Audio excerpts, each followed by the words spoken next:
श्री स्वामी समर्थ. श्रावण महिना म्हटलं की सगळ्यांच्याच घरी सत्यनारायण पूजा केली जाते आणि सत्यनारायणच्या पूजेला हा शिऱ्याचा प्रसाद हा बनवलाच जातो. तर हा प्रसाद दिवसभर मऊ, चिकट न होणारा आणि मोकळा, सुटसुटीत असा होण्यासाठी आपण काही टिप्स पाहणार आहोत. तर हा व्हिडिओ पूर्णपणे पहा, म्हणजे तुमचाही प्रसाद असा मोकळा आणि चिकट न होणारा होईल. तर इथे बघा, आपण रवा जो घेतलाय तो मीडियम साइजचा घेतला आहे. बाजारामध्ये आपल्याला 0 साइजचा आणि मोठ्या साइजचा असे 3 साइजचे आपल्याला रवे उपलब्ध असतात. तर याच्यातला आपण मध्यम आकाराचा रवा इथे वापरायचा आहे. तर इथे आपण प्रसाद बनवतोय तर सगळं प्रमाण सव्वाच्याच प्रमाणे घेतलेलं आहे. एक घरातली वाटी घेतली आणि त्याने सव्वा वाटी रवा, सव्वा वाटी तूप, सव्वा वाटी साखर आणि दूध घेतलं आहे. ते आपण 2.5 वाटी दूध घेतलेलं आहे इथे. परत ड्रायफ्रुट्स तुमच्या आवडीनुसार तुळशीची 2 पानं घेतलेली आहेत आणि केळी घेतलेली आहे, ती पण पिकलेली.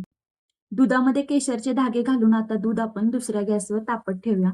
इथे जाड तळाची कढई घेतली आहे. त्याच्यामध्ये आपण जेवढं तूप घेतलेलं सव्वा वाटी ते सगळं टाकून घेतलेलं आहे. आता त्याच्यामध्ये रवा घालूया. गॅसची फ्लेम आपण कमी करून हा रवा आता आपण परतायचा आहे, जोपर्यंत तो लाल होत नाही तोपर्यंत. जर तुम्हाला सव्वा किलोच्या प्रमाणात प्रसाद बनवायचा असेल, तर हीच सगळी मी सांगितलेली जी मापं आहेत ना, ती सव्वा-सव्वाच्याच प्रमाणे घ्यायची आहेत. दूध घेताना 2.5 लिटर दुधाचा वापर करायचा आहे आणि जर तुम्हाला 2.5 लिटर दुधाचा वापर नाही करायचा, तर तुम्ही सव्वा लिटर दूध आणि सव्वा लिटर पाणी अशा प्रमाणे सुद्धा करू शकता. तितक्याच टेस्टी रवा तुमचाही बनेल. तर बघा असं व्यवस्थित असं हलवून घ्यायचं आहे. सतत हलवावा लागतो. ह्याला भाजण्यासाठी मला 10 मिनिटाचा वेळ लागलाय. आता बघा रवा लालसर झाला, की त्याच्यामध्ये सगळं ड्रायफ्रुट्स घालून घ्यायचं. जोपर्यंत ड्रायफ्रुट्स लाल होत नाही व्यवस्थित, तोपर्यंत त्याला चांगलं परतवून घ्यायचंय. प्रत्येकाच्या घरच्या भाजीचा स्वाद हा वेगवेगळा असू शकतो. पण सत्यनारायणच्या पूजेचा प्रसाद हा प्रत्येकाच्या घरी सेमच टेस्ट आपल्याला पाहायला मिळते. तर अशा पद्धतीने आपण आता केळीचे काप केलेले ते पण त्याच्यामध्ये घातलेले आहेत. आणि आता परत एकदा आपण 2 मिनिटं चांगलं परतवून घ्यायचंय व्यवस्थित ह्याला. पाहू शकता व्हिडिओमध्ये त्या पद्धतीने. लालसर असा रवा झालेला आहे. आता त्याच्यानंतर तुळशीची पानं टाकायची आणि परत 1 मिनिटभर हलवायचंय. दूध आपलं आता इकडं उकळलेलं आहे. आता गॅसची फ्लेम कमी करायची आणि दूध हळू घालून घ्यायचं सगळं. सगळं एकदम नाही घालायचं, गाठी बनतात त्यासाठी. दूध घालताना शिस्तीनं घालायचं, अंगावर उडतं गरम असल्यामुळं. व्यवस्थित असं घालायचं, परतवून घ्यायचं परत एकदा. परत सगळं दूध आपण त्याच्यामध्ये घालणार आहोत. दूध पूर्णपणे रवा शोषेपर्यंत आपल्याला घालायचं आहे. रवा शोषून घेतो व्यवस्थित असा दुधाला. अशा पद्धतीने हलवून घ्यायचंय. तुम्ही असा रवा कधी बनवलाय का? जर बनवला असेल तर कमेंट्स करून नक्की सांगा. तुम्ही माझा व्हिडिओ पहिल्यांदा पाहत असाल, तर माझ्या चॅनेलला सबस्क्राईब करा.